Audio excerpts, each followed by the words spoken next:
కలువరి మహిమా శుభ సందేశం. అపోస్తలుడైన పౌలు తిమోతికి రాసిన మొదటి పత్రిక మొదటి అధ్యాయము 18, 19, 20 వచనాలను మనం చదువుకుందాం. నా కుమారుడవైన తిమోతి, నీవు విశ్వాసమును మంచి మనస్సాక్షి కలిగిన వాడవై నిన్ను గూర్చి ముందుగా చెప్పబడిన ప్రవచనముల చొప్పున ఈ మంచి పోరాటము పోరాడవలనని వాటిని బట్టి ఈ ఆజ్ఞను నీకు అప్పగించుచున్నాను. అట్టి మనస్సాక్షిని కొందరు త్రోసివేసి విశ్వాస విషయమై ఓడబద్దలైపోయిన వారి వలె చెడి ఉన్నారు. వారిలో హుమయనయును అలెగ్జాంద్రును ఉన్నారు. వీరు దూషింపబడకుండా శిక్షింపబడుటకై వీరిని సాతానుకు అప్పగించితిని. చదవబడిన దైవలేఖన భాగము దేవుడు మనందరి వినికిడిలో మనకు ఆశీర్వాదకరంగా మార్చునుగాక. ఆమేన్.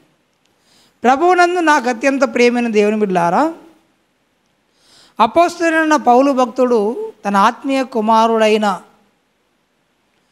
తిమోతికి లేఖ వ్రాస్తూ తన ఆత్మీయ కుమారుడు ఒక పోరాటము చేయాలని కోరుకున్నాడు. అయితే ఇతను పోరాడకుండా, ఇతను కష్టపడకుండా నీవే కష్టపడు అని తన ఆత్మీయ కుమారునికి చెప్పలేదు. ఏమన్నాడంటే, మొదట నేను పోరాడాను. తిమోతికి రాసిన 2వ పత్రికలో మనం ఆ మాటను గమనించగలము. 4వ అధ్యాయము 7వ వచనం. తిమోతికి వ్రాసిన 2వ పత్రిక 4వ అధ్యాయము 7వ వచనం. మంచి పోరాటము పోరాడి తిని, నా పరుగు కడముట్టించి తిని, విశ్వాసమును కాపాడుకొంటిని. మంచి పోరాటమును నేను పోరాడాను. నేను కూడా పోరాటం చేశాను, నేను కష్టపడ్డాను, నేను ఊరికనే లేను అని అంటాడు. నేను కూడా శ్రమలు అనుభవించాను, నేను యుద్ధమందే ఉన్నాను అని తను చెబుతూనే తన ఆత్మీయ కుమారుడికి నీవు పోరాడాలి అని హితోపదేశం చేశాడు. ప్రియ దేవుని బిడ్డలారా, దేని కొరకు మనము పోరాడాలి? మనము పోరాడవలసిన విషయములు ఏమిటి? ఏ అంశాల కొరకు మనం పోరాడాలి? మన పోరాటం ఎవరి మీద? యేసును విశ్వసించిన ప్రతి ఒక్కడు ఒక యుద్ధ రంగములో ఉన్నాడు, ఉద్యానవనములో లేడు. ఇది మనం అందరము తెలుసుకోవలసిన సత్యం. అది మనమందరం ఒక రణరంగంలో ఉన్నాము, పోరాటంలో మనం ఉన్నాము, ఒక యుద్ధ రంగంలో ఉన్నాము మనం. ఎప్పుడైతే నువ్వు యేసునందు విశ్వాసం ఉంచుతావో నీకు తెలియకుండానే ఒక పోరాటము నీకు ఎదురవుతుంది.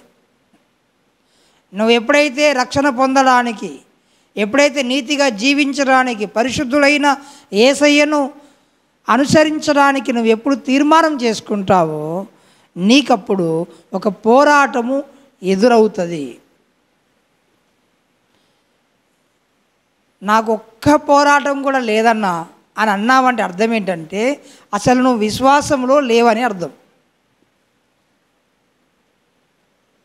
ఎందుకంటే నువ్వు విశ్వాసములోని నీ యాత్ర ఆరంభించబడేటప్పుడే ఒక గొప్ప పోరాటము మనకు కలిగి ఉన్నది. దయచేసి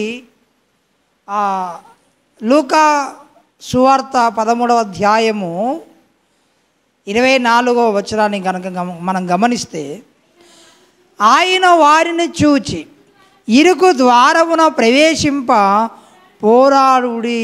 ప్రవేశములోనే, ఆరంభములోనే నీకు పోరాటము అనేది ఉన్నది. నువ్వు పోరాడకుండా విశ్వాస యాత్ర ఆరంభించడమే కష్టమవుతుంది. రెండవది కొనసాగించడం అసలు పోరాటం లేకుండా ఉండదు.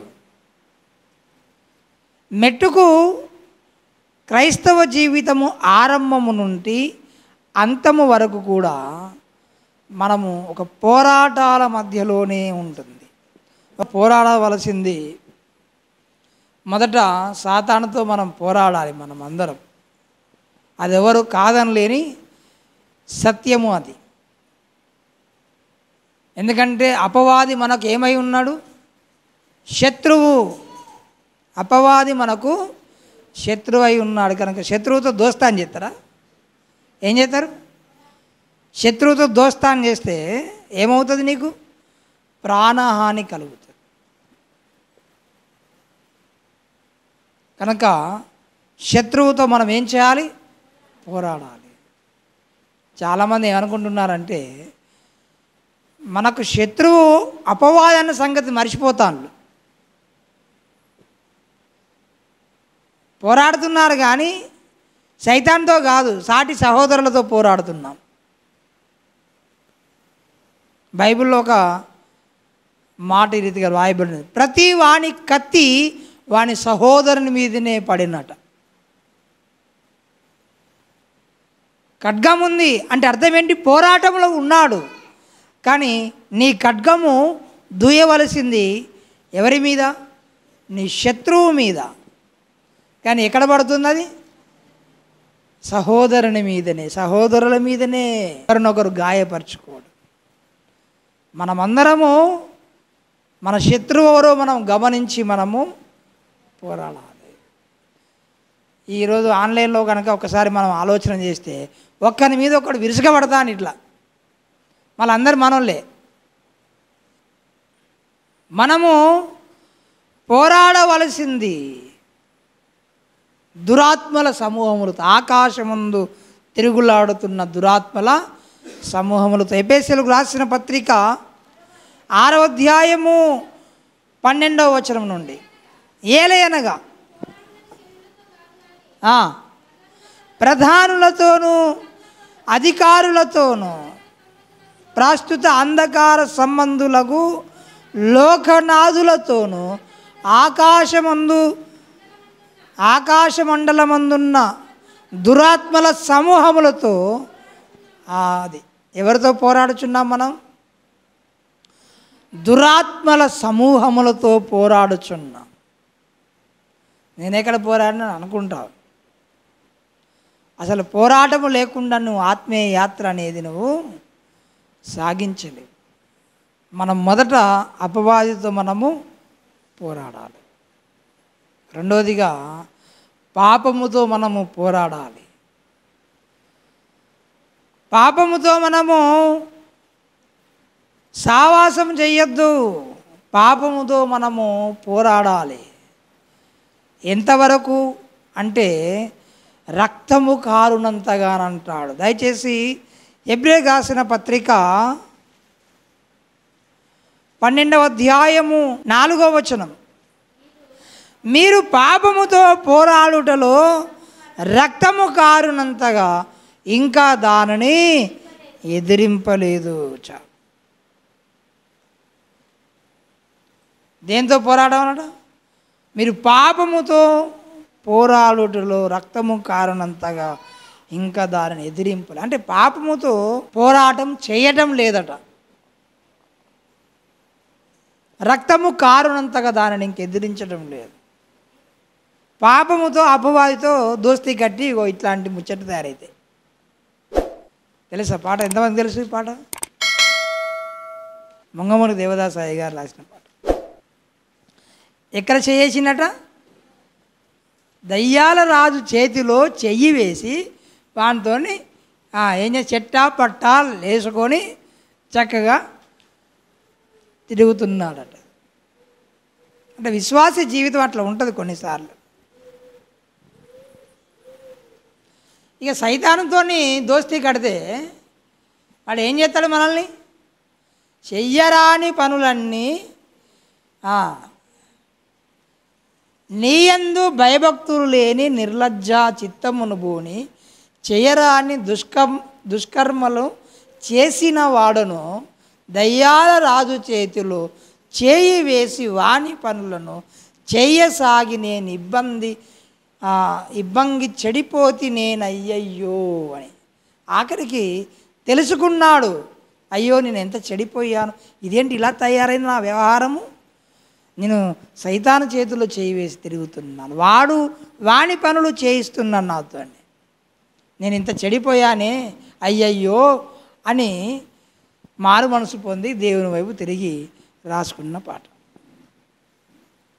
కొన్నిసార్లు అపవాదితో దోస్తీ కట్టి ఏం చేస్తారు, దేవునికి విరోధంగా నడుచుకుంటూ ఉంటారు. అపవాదిని మనం ఎదిరించాలి, అపవాదితో మనము పోట్లాడాలి, అపవాదితో పంచాయతీ పెట్టుకోవాలి మనం, సాటి సహోదరులతో కాదు. ఇకపోతే మనము పాపముతో పోరాడాలి.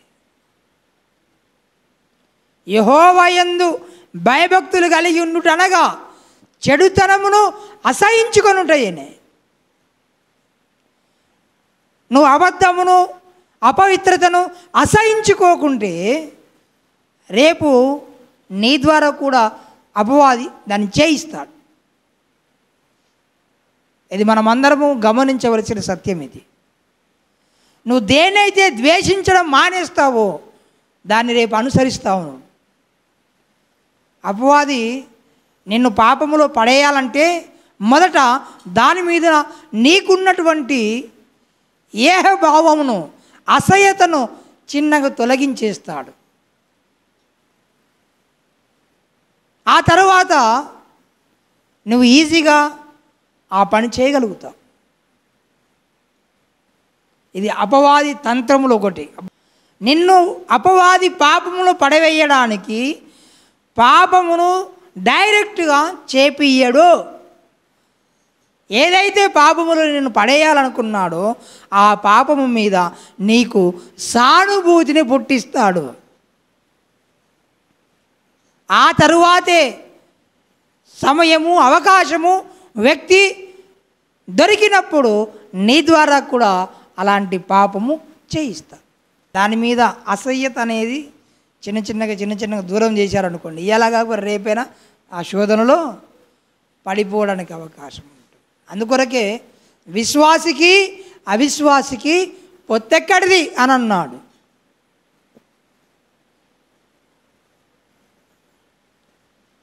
గొర్రె ఉన్ను పంది కలిసి సావాసం చేస్తాయా? ఒకదానికేమో మురుగు కంపే కావాలి, ఇంకోటేమో అస్సలే వద్దు అని అంటారు.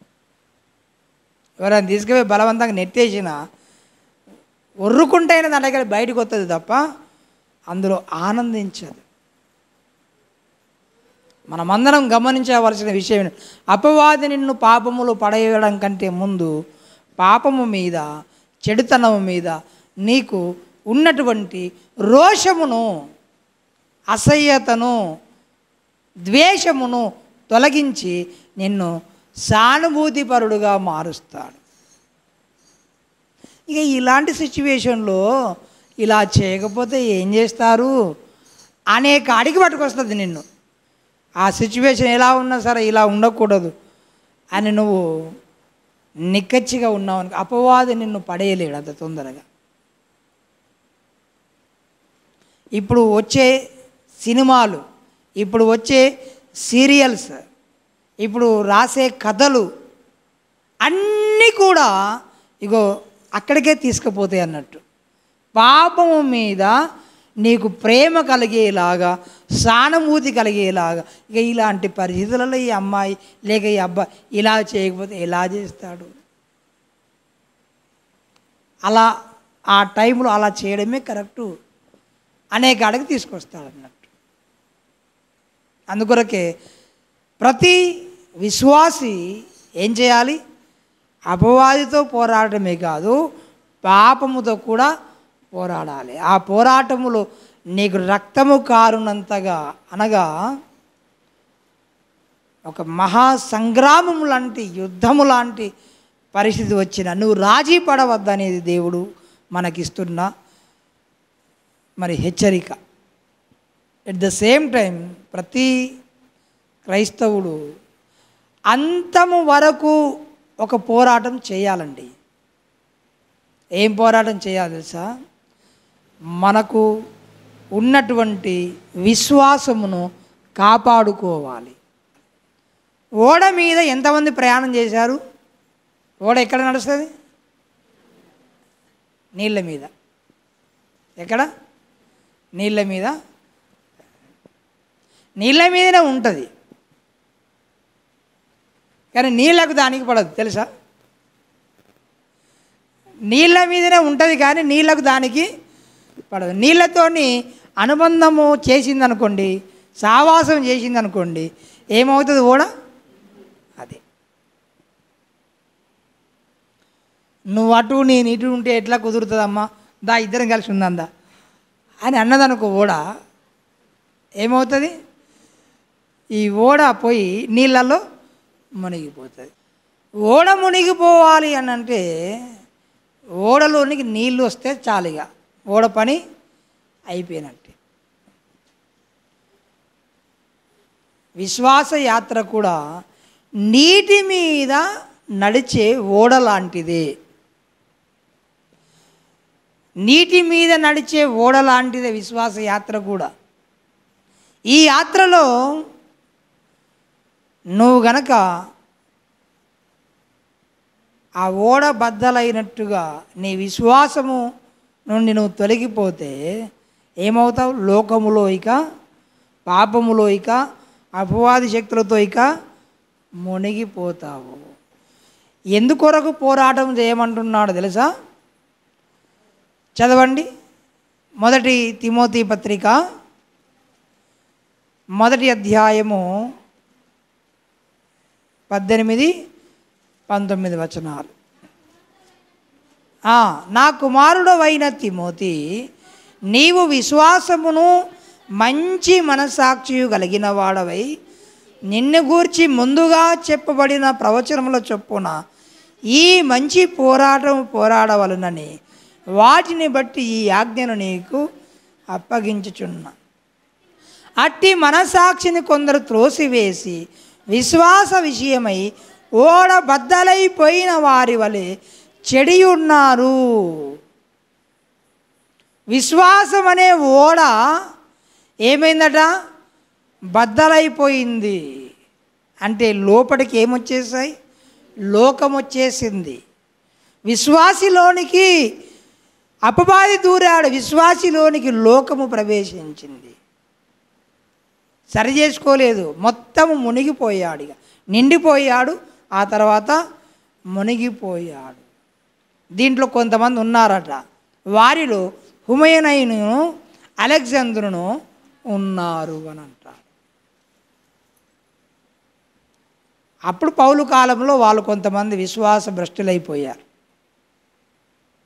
ఈ కాలంలో కావట్లేదంటారా అమ్మా? ఈ కాలంలో కావట్లేదా విశ్వాస భ్రష్టులు? చక్కగా ప్రార్థన చేసి, చక్కగా చర్చికి వెళ్ళి, చక్కగా భక్తి కలిగి పరిశుద్ధంగా జీవించిన వాడు ఇప్పుడు విశ్వాస భ్రష్టులు కాలేదంటారా? విశ్వాసమను ఓడ బద్దలైపోయి ఈ అంత్యకాలంలో యేసయ్య రాకడకు ముందర ఇట్లాంటి వాళ్ళు చాలామంది ఉంటారు. విశ్వాసంలో నుండి వెనకకు వెళ్ళేవారు. దానికి మీరు ఆశ్చర్యపడకండి అని అంటాడు. తిమోతికి వ్రాసిన 1వ పత్రిక 4వ అధ్యాయము 1 వచనాల నుండి 2 వచనాలు. అయితే కడవరి దినములలో కొందరు అబద్ధికుల వేషధారణ వలన మోసపరచు ఆత్మల యందును దయ్యముల బోధ యందును లక్ష్యముంచి విశ్వాస భ్రష్టులగుదురని ఆత్మ తేటగా చెప్పుచున్నాడు. ఆ అబద్ధికులు వాత వేయబడిన మనస్సాక్షి గలవారై వివాహము నిషేధించుచు సత్యము విషయమై అనుభవ జ్ఞానము గల విశ్వాసులు కృతజ్ఞతాస్తుతులు చెల్లించి పుచ్చుకొను నిమిత్తము దేవుడు సృష్టించిన ఆహార వస్తువులను కొన్నిటిని తినుట మానవలనని చెప్పుదురు. సరే, ఇప్పుడు ఏం చెబుతారనే సంగతి తర్వాత, కానీ ఈ అంత్య దినములలో అనేకులు ఏమవుతారని దేవుని వాక్యం సెలవిస్తుంది? విశ్వాస భ్రష్టులగుదురని ఆత్మ తేటగా చెప్పుచున్నాడు. పాస్టరే మతం మారిందట, సంఘ పెద్దే మతం మారిందట, విశ్వాసులే మతం మారారట, మళ్ళీ వెనకకి వెళ్ళారంట. అనేటివి అంత్యకాలంలో చాలా వింటారు.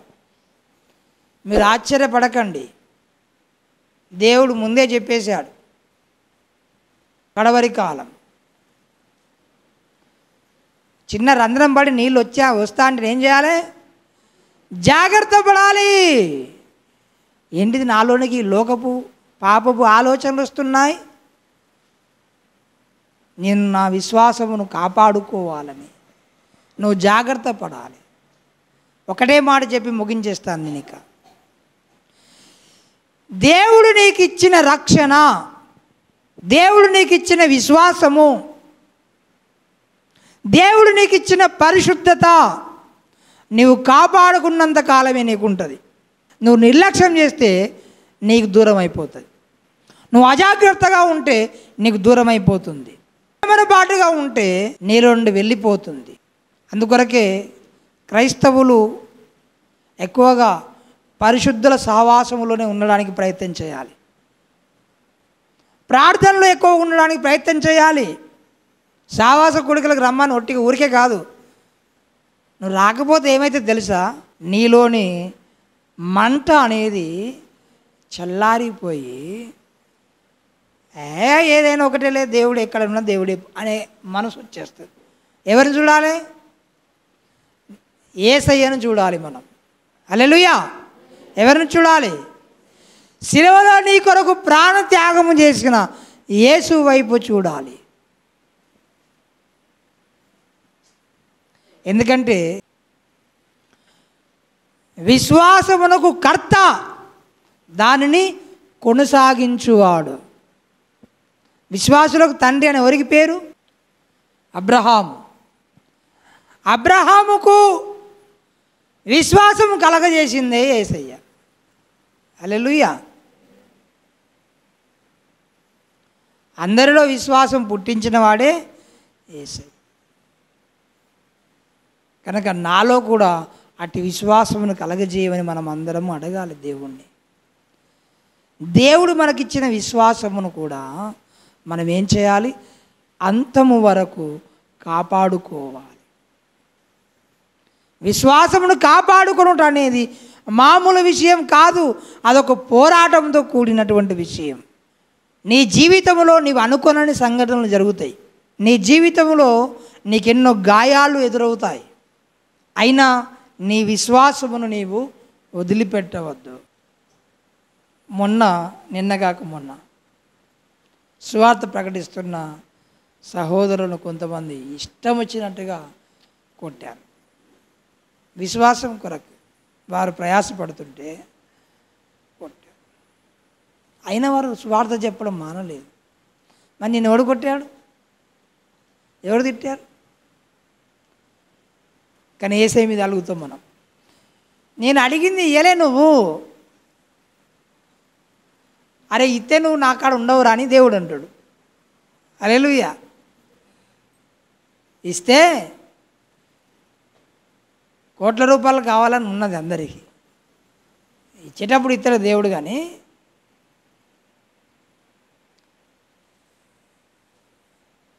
మూడు పూటలు తిండి దొరికితేనే ప్రార్థన చేస్తలేవు నువ్వు, కోట్ల రూపాయలు నీకు ఇస్తే ప్రార్థన చేస్తావురా నువ్వు అన్నాడు దేవుడు?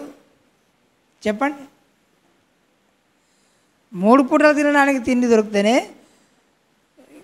అలసిపోయినా అని అంటాను మనం. మరి కుప్పమైన దేవుడు కూర్చోబెడితే ఏది మంచిది అంటారు చెప్పండి? ఇప్పుడు చక్కటి మాట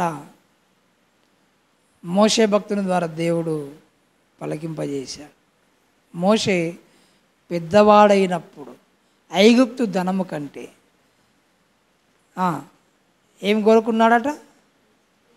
24వ వచనం 11వ అధ్యాయం హెబ్రీ పత్రిక 11వ అధ్యాయము, హెబ్రీలకు రాసిన పత్రిక 11వ అధ్యాయం 24వ వచనం.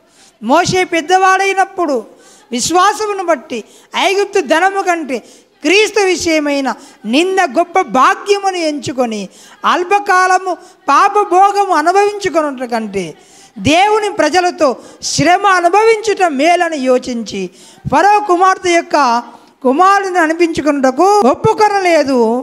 ఏలయనగా అతడు ప్రతిఫలముగా కలగబోవు బహుమానమందు దృష్టి ఉంచెను. దేని వదిలేసుకున్నాడట? ఆయనకు గవర్నమెంట్ నౌకరు ఉన్నదాటన్న. గవర్నమెంట్ నౌకరు ఉన్నదా? మరి రక్షణ పొందలే కదా, నేను మార్చుకుంటలే అన్న. అవునా? నాకు తెలియదు అంతగానో నీకు శక్తి ఉన్న సంగతి. ఓ స్త్రీ నీ పురుషుణ్ణి మార్చుకుంటావో లేదో నీకు ఎలా తెలియనని అన్నాడు దేవుడు. ఓ పురుషుడా, నీ స్త్రీని నువ్వు మార్చుకోగలుగుతావు లేదు నీకు ఎట్లా తెలుస్తుంది? విశ్వాసం అనే ఓడ బద్దలు కాకుండా మనం ఏం చేయాలి? జాగ్రత్తగా కాపాడుకోవాలి. నేను మంచి పోరాటము పోరాడాను, నా పరుగు కడముట్టించాను, నా విశ్వాసమును కాపాడుకున్నాను. కాపాడుకున్నాను అంటే అర్థం ఏంటి? నిన్ను కాపాడుమని ఎవరికి దేని గురించి అంటారు? నువ్వు కాపాడకపోతే అది పడిపోయే, చెడిపోయే, లేకపోతే దొంగిలించబడే అవకాశం ఉన్నప్పుడే కాపాడండి జాగ్రత్తగా అని చెప్పిస్తారు. ఏదైనా నా విశ్వాసమును కాపాడుకున్నాను అన్నాడంటే నీ విశ్వాసమును నీ నుండి దూరపరిచే అవకాశాలు ఎన్నో వస్తాయి నీకు. కానీ నువ్వు ఏం చేయాలి? నువ్వు నీ విశ్వాసమును నీవు కాపాడుకోవాలి. నాకు నిందలే రాని, అవమానాలు రాని, బాధలే కలగని, శోధనే కలగని, ఏదన్నా కానీ యేసయ్య నా కొరకు ప్రాణం పెట్టి తిరిగి లేచాడు, నేను యేసయ్య కొరకు జీవించాలి అంతే. ఏదో చిన్న చిత్తగా ఉద్యోగమో వ్యాపారమో, దేవుడు దయ ఉండి ఒకవేళ అవకాశం ఉండి దేవుడు ఉద్యోగం ఇస్తే ఉద్యోగమో, ఏది ఇస్తే దేవుడు సంతోషం ఇస్తే సంతోషం అనుభవిస్తా, బాధలు ఇస్తే బాధలు అనుభవిస్తా. కానీ నా విశ్వాసాన్ని మాత్రం నేను కాపాడుకుంటాను. ప్రియ దేవుని, పాపం అంటే ఏదో కాదు.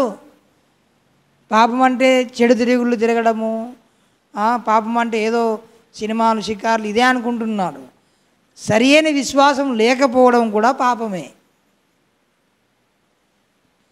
అసలు అన్ని పాపాలకు మూల కారణమే విశ్వాసము తొలగిపోవడము. విశ్వాసము కానిదేదో అది పాపముగా ఎంచబడుతుంది.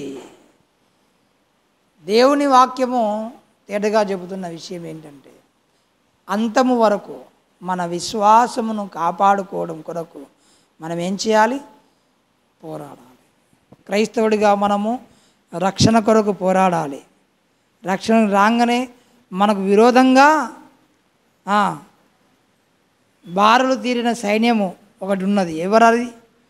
అంధకార లోక సంబంధులు. వాళ్ళతో మనం పోరాడాలి, పాపముతో మనం పోరాడాలి. ఆఖరిగా మన బ్రతుకు కాలం అంతా మన విశ్వాసం కొరకు మనము పోరాడాలి. ఇంకొక పెద్ద పోరాటం ఒకటి ఉంది. అది జస్ట్ ఒక మాట చెప్పి నేను ముగించేస్తాను. ఏమిటంటే, నీవు విశ్వాసములో స్థిరముగా బలముగా ఉండాలి అంటే సత్యము కొరకు నీవు పోరాడడం నేర్చుకోవాలి. హల్లెలూయా. దేని కొరకు పోరాడాలి? సత్యము కొరకు నేను పోరాడుతాను, సత్య బోధ కొరకు నేను పోరాడతాను అని నువ్వు ఆలోచన కలిగి ఉంటే మిగిలిన అంశాలన్నిటికీ న్యాయం చేయగలుగుతాం. హల్లెలూయా. ఏం చేయాలి మనం? మన బ్రతుకు కాలం ఎంత? సత్యబోధ కొరకు మనం అందరము పోరాడాలి. మనల్ని ప్రార్థన చేసుకుందాం. తలల వంచి కళ్ళను మూసుకొని దేవుని పాదముల చెంత అందరము ప్రార్థన చేద్దాం. దేవా, నాతో నీవు మాట్లాడినందుకు వందనాలు, మాతో మీరు మాట్లాడినందుకు వందనాలు. ఈ లోకంలో మేము ప్రయాణం చేస్తున్నాం, కానీ ఈ లోకము మాలోనికి రాకుండా, మమ్మల్ని లోకము తనలో కలుపుకోకుండా, మమ్మల్ని ముంచివేయకుండా, మా విశ్వాసం అనే ఓడ బద్దలు కాకుండా మమ్మలను మేము కాపాడుకున్నటకు మాకు నేర్పించమని అడుగుదాం. ఎక్కడ మనం బలహీనపడుతున్నామో, ఎక్కడ మనం అపవాదికి అవకాశం ఇస్తున్నామో, ఎక్కడ మనం పాపమునకు రాజీ పడుతున్నామో దాన్ని మనం సరి చేసుకోవాల్సిన సమయం ఇది. ఇది ప్రార్థనా సమయం. ప్రియబిడ్డా, పాపంతో పోరాడుతున్నావా? సాతానుతో పోరాడుతున్నావా? ఆఖరికి విశ్వాసమును కాపాడుకోవడానికి పోరాడుతున్నావా? దేవుడు మనకిచ్చిన సత్యవాక్యము కొరకు పోరాటము చేయాలనే ఆశ నీలో ఉందా? నేను ఇంక పోరాటంలోనికి రాలేదన్నా అంటే నువ్వు చాలా ప్రమాదంలో ఉన్నావు. శత్రువేమో ఆయుధాలు చేత పట్టుకొని నీ మీదకి వస్తున్నాడు. నువ్వు దేవుని దగ్గర అడిగి బలము పొందుకొని దేవుడిచ్చే సర్వాంగ కవచము ధరించుకొని అపవాది సేనలతో పోరాడే గొప్ప యోధులవుగా, విశ్వాస యోధులవుగా నేను నిలబడాలి. దేవుడి మాటలు మన వెనుకలు దీవించును గాక. ఆమేన్.